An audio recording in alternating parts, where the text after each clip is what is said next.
ഒന്നാം ഘട്ട വോട്ടെടുപ്പ് 6-ാം തീയതി അവസാനിച്ചു.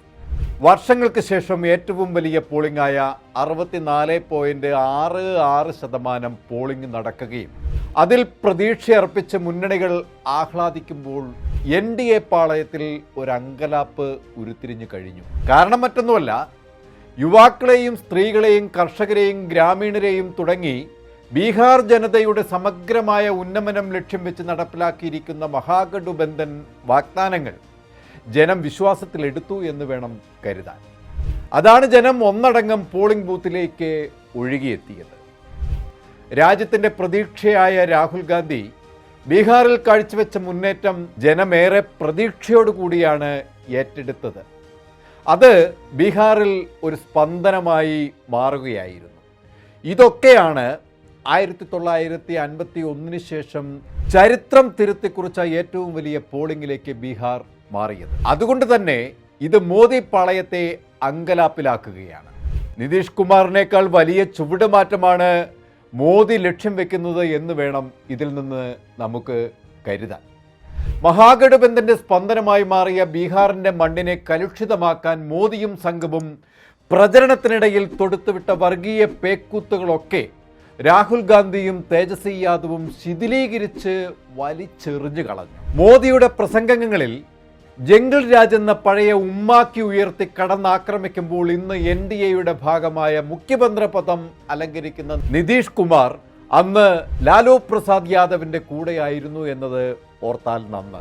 യഥാർത്ഥത്തിൽ മോദി ജംഗിൾ രാജ് ഉയർത്തിക്കാട്ടുമ്പോൾ ലക്ഷ്യം വെക്കുന്നത് നിതീഷ് കുമാറിനെ തന്നെ അല്ലേ എന്ന ചോദ്യമാണ് ഇപ്പോൾ ഉയർന്നു വരുന്നത്. ലാലു പ്രസാദ് യാദവിന്റെ ശിക്ഷത്തിലൂടെ ലാലുവിന്റെ പാത പിന്തുടർന്ന് ബീഹാർ രാഷ്ട്രീയത്തിന്റെ തലപ്പത്ത് കയറിയ നിതീഷ് കഴിഞ്ഞ 2 പതിറ്റാണ്ടായി NDA പാളയത്തിൽ നിന്നുകൊണ്ട് ബീഹാറിൽ നിതീഷ് മുഖ്യമന്ത്രി പദത്തിൽ കഴിയുമ്പോഴും മോദിയുടെ നിയന്ത്രണം നിതീഷിനെ ഏറെ അസ്വസ്ഥനാക്കുന്നതായി നമുക്ക് കാണാം. ഈ അസ്വസ്ഥത പലപ്പോഴും നിതീഷിൽ നിന്ന് പുറത്തു വരികയും നിതീഷ് രഹസ്യ കരുക്കൾ നീക്കുകയും ചെയ്യുന്നതാണ് എന്നറിഞ്ഞ മോദി BJP അടക്കം ഇപ്പോൾ തൃശങ്കുവിൽ ആയിരിക്കുകയാണ്. നിതീഷിന് ഒരു ചരിത്രം, കൂറുമാറ്റത്തിന്റെ അഗ്രഗണ്യനായ നിതീഷ് കുമാറിന്റെ ചരിത്രം മോദിയോടൊന്നും കൊമ്പുകോർത്ത ചരിത്രമാണ്. നരേന്ദ്രമോദി ഗുജറാത്ത് മുഖ്യമന്ത്രി ആയിരുന്നപ്പോൾ മോദിയെ കടന്നാക്രമിച്ചിരുന്ന നിതീഷ് കുമാർ പിന്നീട് മോദിയുടെ കാലിൽ വീണതും ഒരു ചരിത്ര വഞ്ചനയുടെ ചരിത്രമെഴുതുന്ന കഥയാണ്. അധികാരം മാത്രം മുന്നിൽ കണ്ട് നിതീഷ് കുമാർ മറുകണ്ഠം ചാടുന്നത് ഇതാദ്യമല്ല.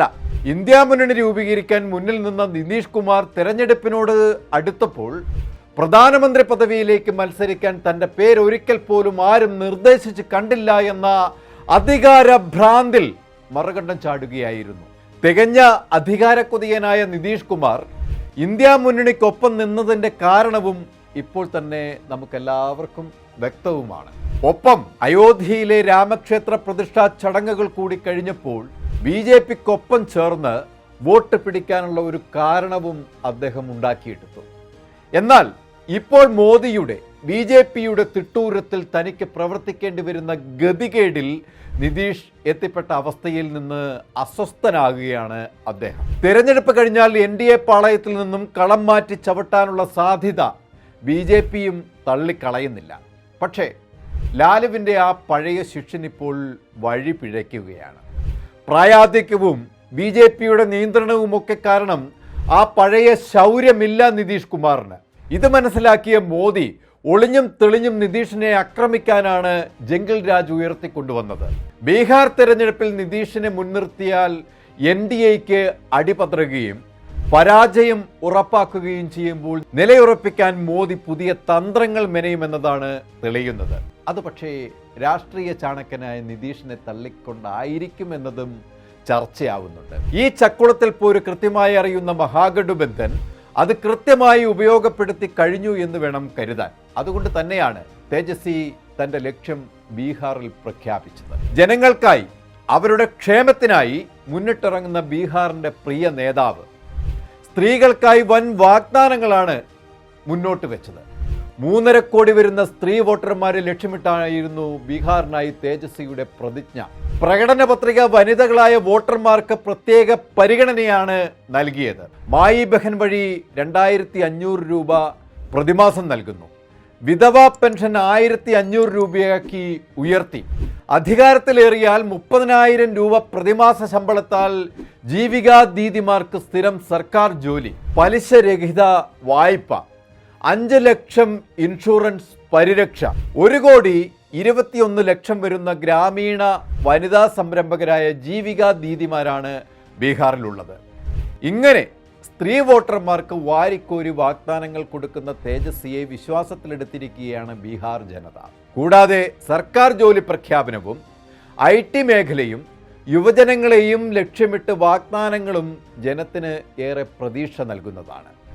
ഒന്നാം ഘട്ട വോട്ടെടുപ്പിന് ശേഷം 11-ന് രണ്ടാം ഘട്ടവും കഴിഞ്ഞ് 14-ാം തീയതി ഫലത്തിനായി കാത്തിരിക്കുമ്പോൾ ഇന്ത്യ സഖ്യത്തിൻ്റെ വിജയം ആഘോഷിക്കാൻ, മോദിയുടെ പരാജയം ആഘോഷിക്കാൻ മഹാഗഠബന്ധന്റെ ഈ മുന്നേറ്റത്തിനെ കഴിയൂ എന്നത് ഉറപ്പായി കഴിഞ്ഞു. കൂടുതൽ വാർത്തകൾക്കും വിശേഷങ്ങൾക്കും ഞങ്ങളുടെ channel like, share and subscribe ചെയ്യുക. കൂടാതെ സബ്സ്ക്രൈബ് ബട്ടണിലെ ബെൽ ഐക്കൺ എനേബിൾ ചെയ്യാനും മറക്കരുത്.